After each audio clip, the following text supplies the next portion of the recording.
Kita dan setiap organ di dalamnya terdiri dari sel-sel. Di dalam setiap sel, terdapat surat instruksi yang terbuat dari DNA. Dan suratnya ini juga panjang dan terbagi dalam bab-babnya yang kita sebut dengan gen. Gen dari setiap sel akan memberitahu sel tersebut tentang apa yang harus dia lakukan.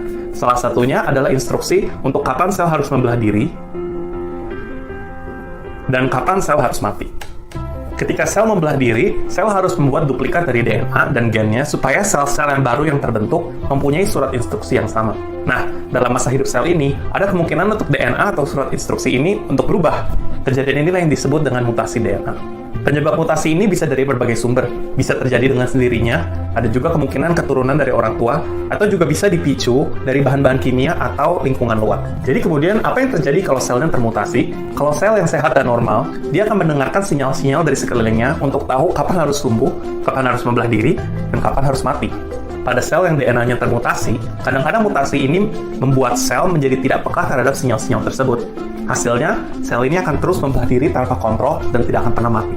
Inilah yang kita namakan sel kanker. Sel kanker akan terus bertambah banyak dan akhirnya membentuk massa di dalam tubuh kita. Pada mulanya, mungkin selnya akan menumpuk di satu lokasi saja, tapi lama-kelamaan, ada kemungkinan untuk sel ini kemudian mulai menyebar ke lokasi-lokasi lain di dalam tubuh kita. Ini yang disebut kanker metastasis. Sel-sel kanker akan terus bertambah banyak, dan semakin dia besar, semakin kanker akan menghabiskan nutrisi yang ada, sehingga sel-sel lain yang normal di sekitarnya tidak akan kebagian dan lama-lama akan terluka dan mati.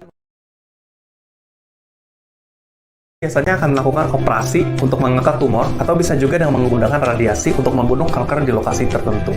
Apabila kanker sudah mulai besar dan menyebar, kemoterapi juga kerap digunakan untuk membunuh sel-sel yang cepat berkembang biak di seluruh tubuh. Ada juga obat kanker yang disebut targeted therapy, di mana obat ini dikembangkan khusus untuk menangani kanker dengan mutasi tertentu. Ini adalah sebuah pendekatan yang lumayan efektif dan dengan efek samping yang lebih sedikit dari kemoterapi. Ada yang paling baru yang disebut dengan pengobatan imunoterapi, di mana pengobatan ini mengandalkan sistem imunitas tubuh atau kekebalan tubuh